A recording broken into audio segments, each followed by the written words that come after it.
Yes, guys, it's Danny Glover from Fight Fan TV Network, proudly sponsored by Treasure Boxing Club, and here we are talking. Anyways, let's get into it. So, big news. First things first, actually, shout out to Basic Kid for covering to do the B&D podcast. I was unavailable to do that, so please make sure you go and check out that episode of the B&D podcast. I will be back next week. You know, business as usual. So yes, we was meant to have a big fight on Saturday in Paris between Lawrence Okolie and Tony Yoka. Now, I was actually predicting that Tony Yoka was going to spring the upset because most people would have favoured Lawrence Okolie in that fight. I personally believe that most people would have favoured them. You can let me know in the comment section who you would have picked. But subsequently, that fight has been called off. The show is now cancelled because Lawrence Okolie has come back with adverse findings. It was like some kind of metabolite, and it also human growth hormone is in one of the ingredients. I forgot the name of them. You know, these long names. It's a bit hard out here. I haven't managed to get. You know, I don't have a pen on me to write these things down in my notebook. Lawrence Okolie put online that he said that he took something for his bicep injury last year, and he said, and now we're here.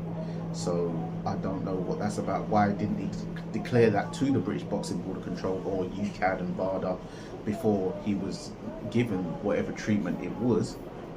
He should have declared it, because then they wouldn't have scheduled him for a fight. He would have been out of contest, etc., etc., and things could have been a lot less messy. Henry Okolie, I haven't heard anything from him yet regarding that. He said that Lawrence said that that's all he's saying on the matter. He said hopefully sense will prevail. We'll see what happens with that. Lawrence has bulked up quite a lot, very unusually for a cruiserweight to be as heavy as he comes in. I know he was taking the Tony Yoka fight very seriously, so I don't know. Was he maybe worried about Tony? It's a bit mad. It's a bit mad. You got to let me know what you think about that, because that's if that's taken a couple of years off his career. You know, the Richie Riakporhe thing was all in the pipeline. It's scarping a lot of potential plans, which we would have all, you know, necessarily probably had for it. Yeah, man, it's sad still.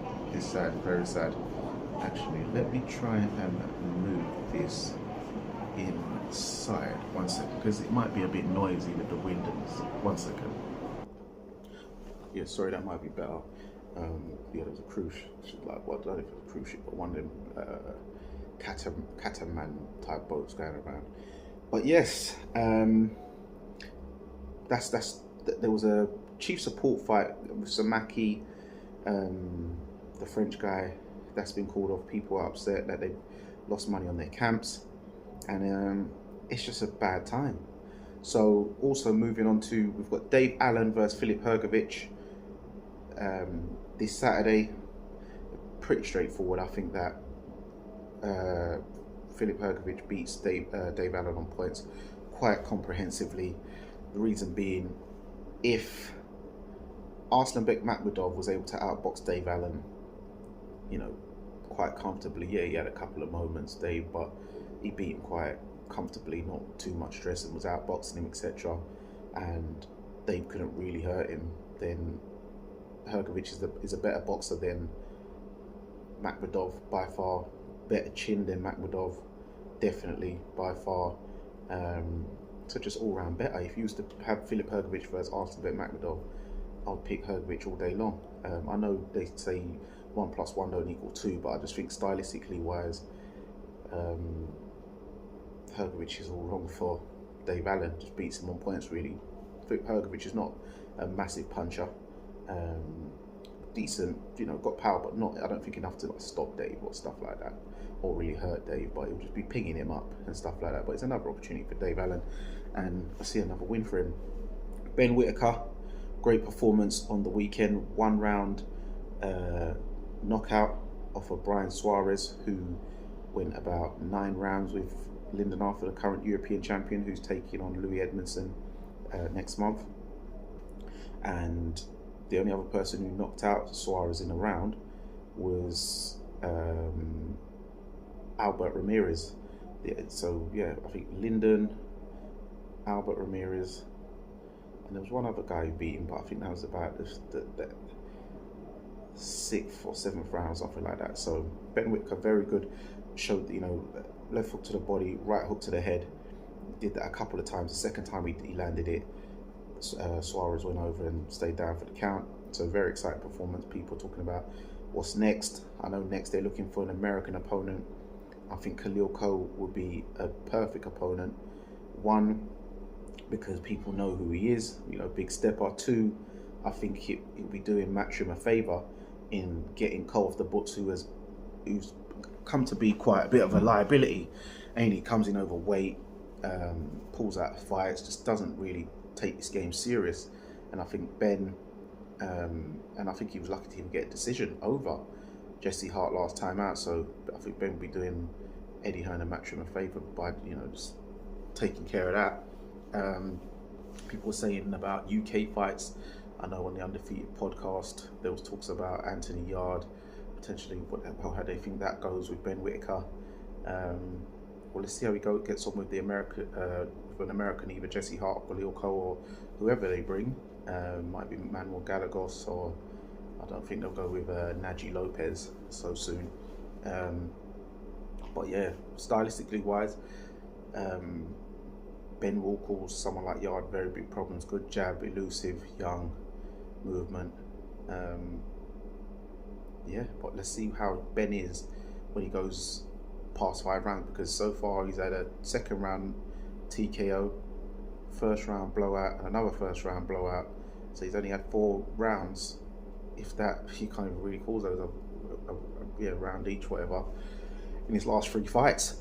So we haven't seen what happens when he gets to that moment where he did have a crisis with Liam Cameron the first time out, 4 fights ago.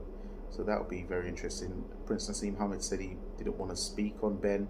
I know people keep making similarities between him and Naz, but I think Naz is Naz. Naz just wants to be the don't count your chickens before they hatch type thing. I don't think he's being too bad mind.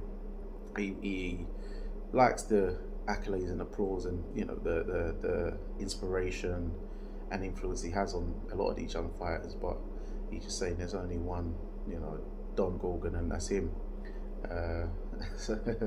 So yeah, and then also Naz was saying about Johnny Nelson, without him, with him bringing the brand name to Sheffield after Harold Graham, Johnny wouldn't have got on a lot of those bills. And I know it's hard for some people to believe, because Johnny's a nice guy and he talks well, and he is a nice guy, but the fact is Naz did help bring through a lot of those fighters from the Winkerbank gym and in Sheffield up north. There was a time when that place was booming with boxing.